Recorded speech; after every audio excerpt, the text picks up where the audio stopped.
Thank you everyone for attending our webinar. I'll do a very quick presentation of the Puerto Rican population in the US and in Puerto Rico 3 years after Hurricane Maria. I'll be presenting on post-Hurricane Maria, Exodus 3 years after. And in any case, all of the graphics and tables that are in this presentation can also be found in the pamphlet. The post-Hurricane Maria Exodus represents one of the most significant movements of the Puerto Ricans to the US mainland and the island's history in terms of both volume and duration. So there was a massive outmigration in a very short period of time. The 2019 ACS one-year estimate was released last week, and what we found most significant about that data set was that the migration numbers were lower than pre-Hurricane Maria levels. So for example, the 2019 ACS reported a total of 66,000 residents that relocated to the US mainland, and about 31,000 returned back to Puerto Rico. So that gave us a net migration of about 34,800. And if we compare that to the 2018 ACS, the year after Hurricane Maria made landfall on the island, 133,451 residents left the island, and 20,900 returned back to the island. So that gave us a net migration of 112,000. So that's a very huge difference between 2018 to 2019. Here's a table of the US population by major ethnic groups between 2017 to 2019. What I want to focus on is on the Puerto Rican population in the US.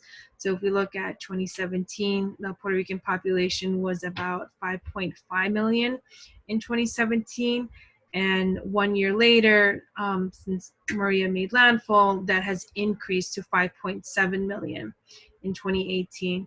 And if we fast forward to 2019, that has further increased to 5.8 million. So we can clearly see that Hurricane Maria had a huge impact in the growth of the Puerto Rican population in the US.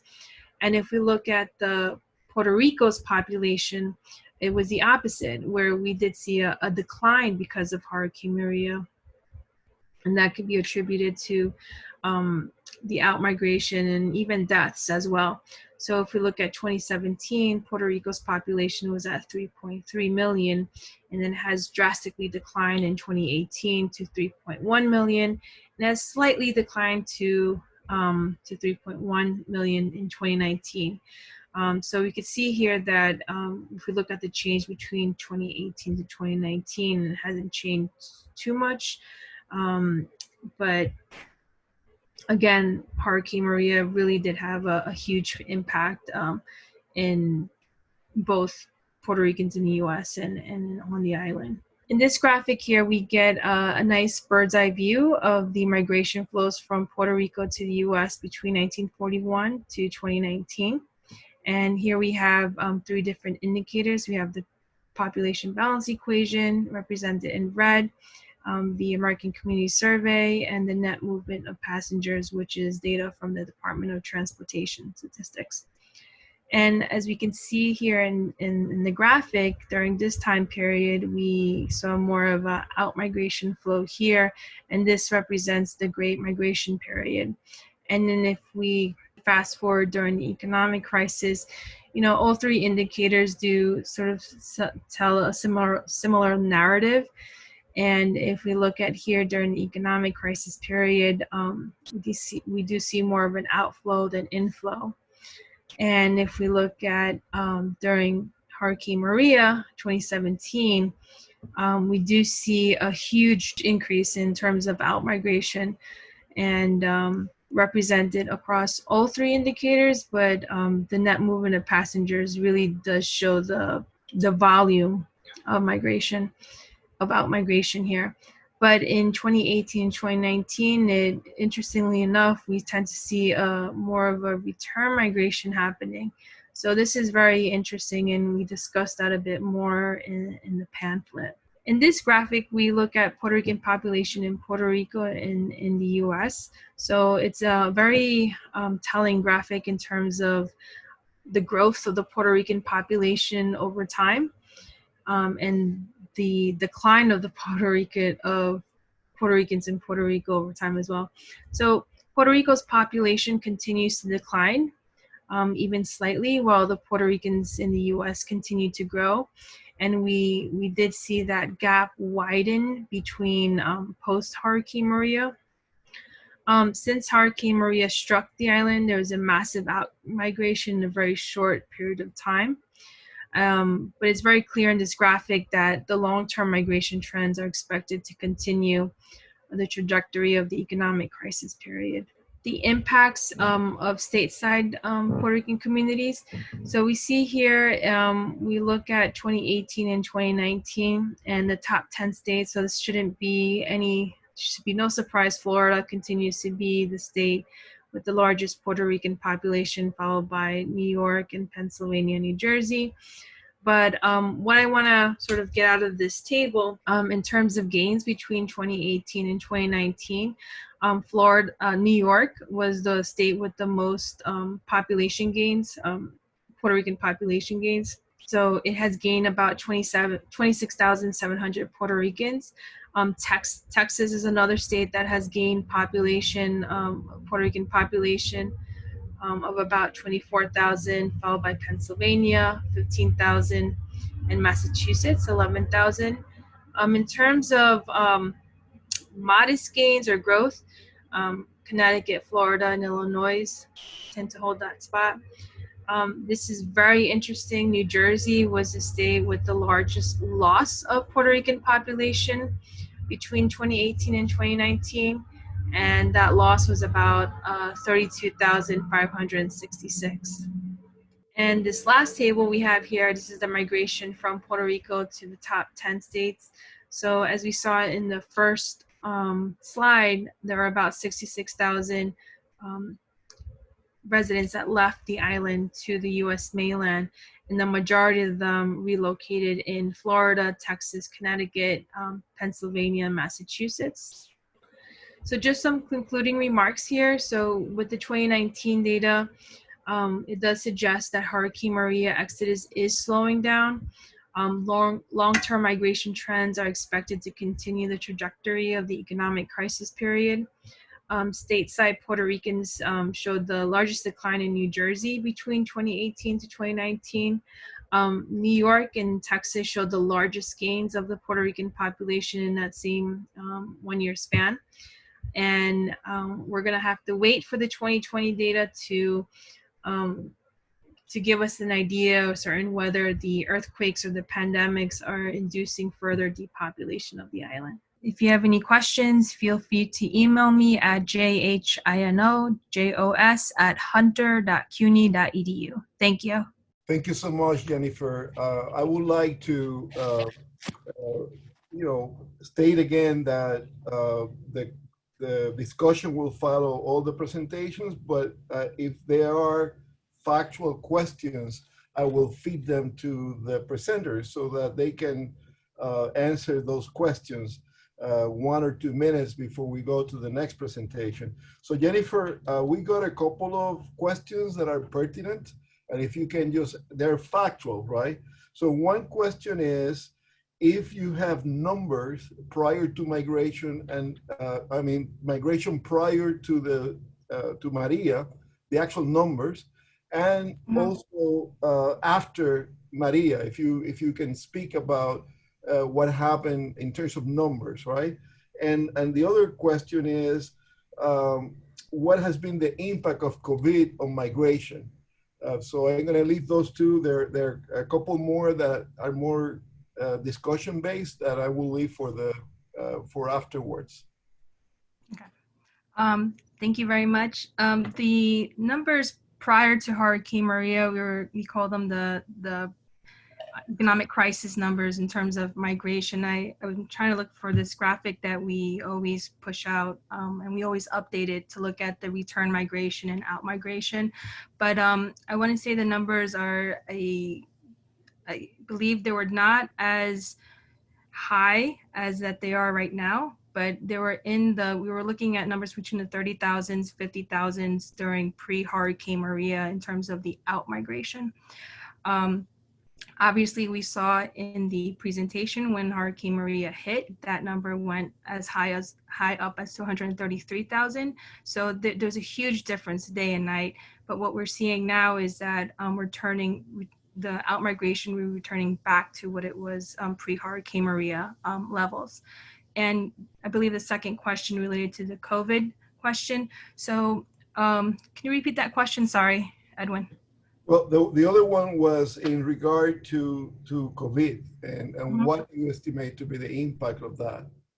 So that's going to be very difficult to estimate because, as we all know, we are all trying to estimate the impact of migration post Hurricane Maria, and I think we're just going to have to wait for the 2020 census to come out to really see the impact of the COVID.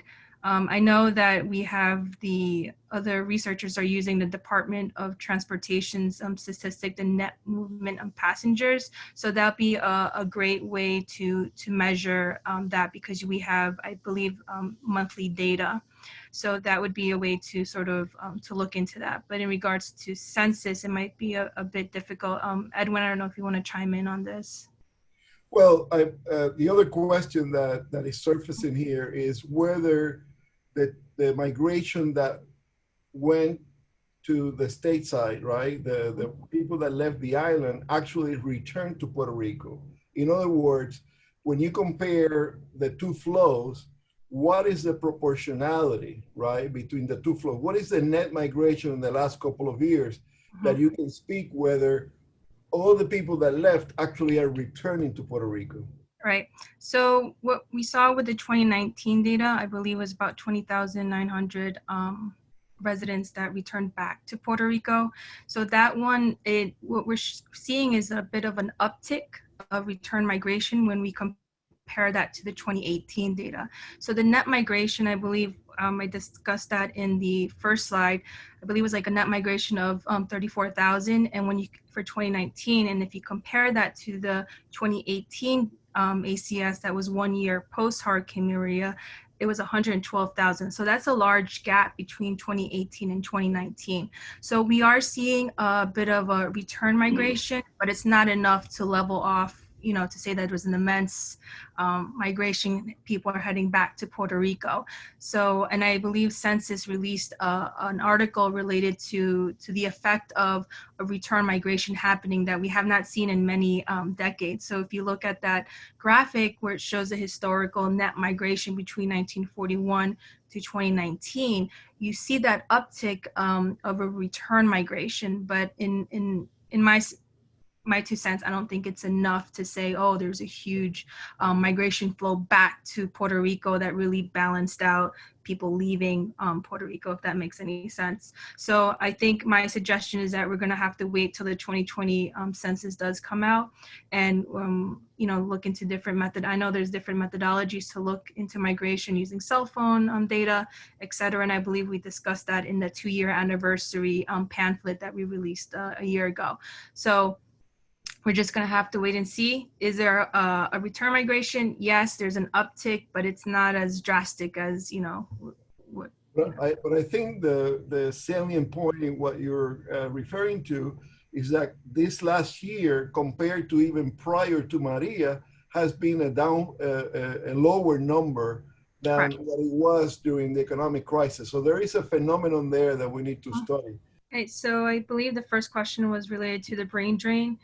Correct. We pushed out a report, I believe it was it was in 2016, and what we did use was looked at 2006 and 2015 migration of Puerto Ricans leaving the island and relocating here. And what we did was we compared the occupations of the migrants that left Puerto Rico and compared them to the Puerto Ricans who stayed in Puerto Rico. So some of the interesting findings that we did see was that within the occupations, we did see some of those that had STEM type jobs. They showed STEM jobs were the ones that left Puerto Rico relative to those that stayed behind.